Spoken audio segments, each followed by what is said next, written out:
पांडवों या कौरवों के कारण नहीं, बल्कि इस शख्स की वजह से हुआ था महाभारत का युद्ध। पांडव अंतिम समय तक युद्ध नहीं चाहते थे।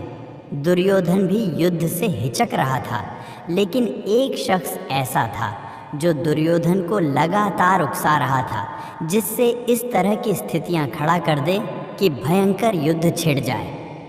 इस शख्स ने ही कौरवों और पांडवों के बीच दुश्मनी की ऐसी आग पैदा की। चलिए जानेंगे इस वीडियो के माध्यम से। इससे पहले वीडियो को लाइक करें और चैनल को सब्सक्राइब ज़रूर कर ले। बने रहे वीडियो पर अंत तक। अब चलते हैं वीडियो की ओर। महाभारत ऐसे युद्ध की कहानी है जो हमेशा से इस देश के मानस में छाई रही है।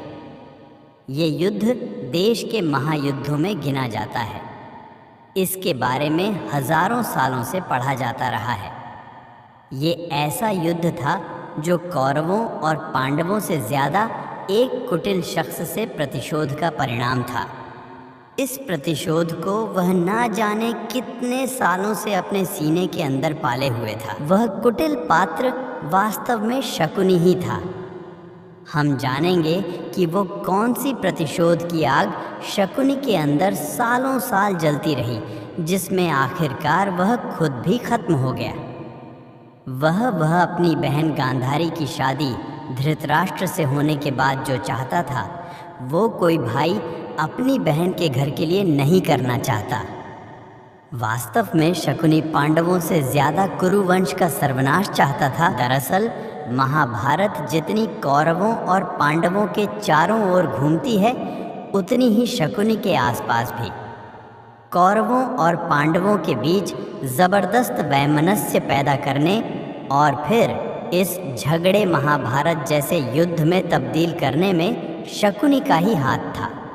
जब महाभारत का युद्ध हुआ तो कुरुवंश का नाश तो नहीं हुआ, लेकिन कौरवों का नाश ज़रूर हो गया। इस युद्ध में शकुनी खुद मारा गया। शकुनी महाभारत का मुख्य पात्र है, गांधारी का भाई है, दुर्योधन का मामा है। वह अपनी सारी कुटिल चालें पासे और भांजे दुर्योधन के जरिए चलता है। वह गांधार नरेश सुबल राज का बेटा था।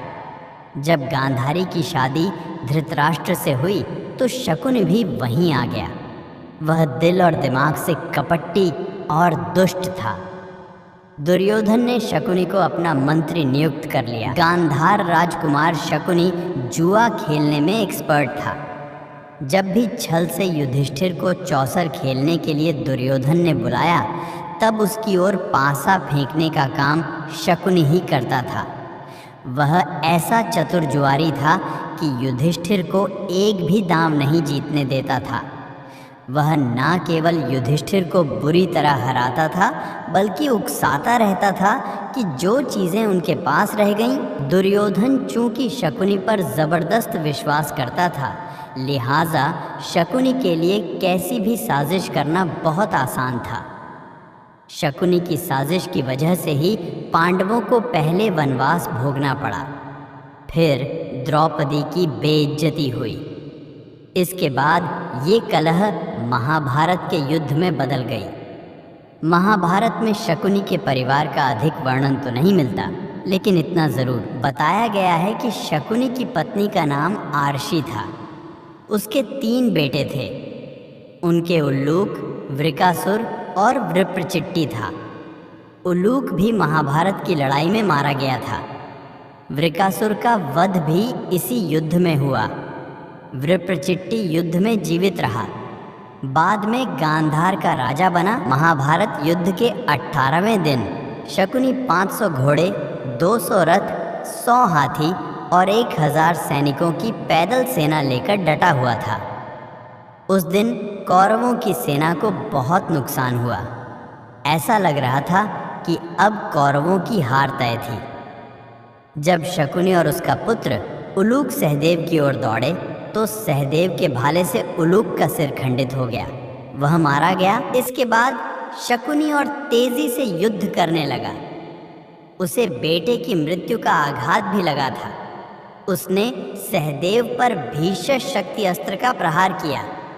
सहदेव ने बाण द्वारा उस शक्ति को निष्क्रिय करने के बाद भाले के आघात से शकुनि के मस्तक को धड़ से अलग कर दिया और अंत में अपनी कुटिल बुद्धि से कौरवों के साथ खुद भी मिट गया और अपनी प्रतिज्ञा को पूरी की।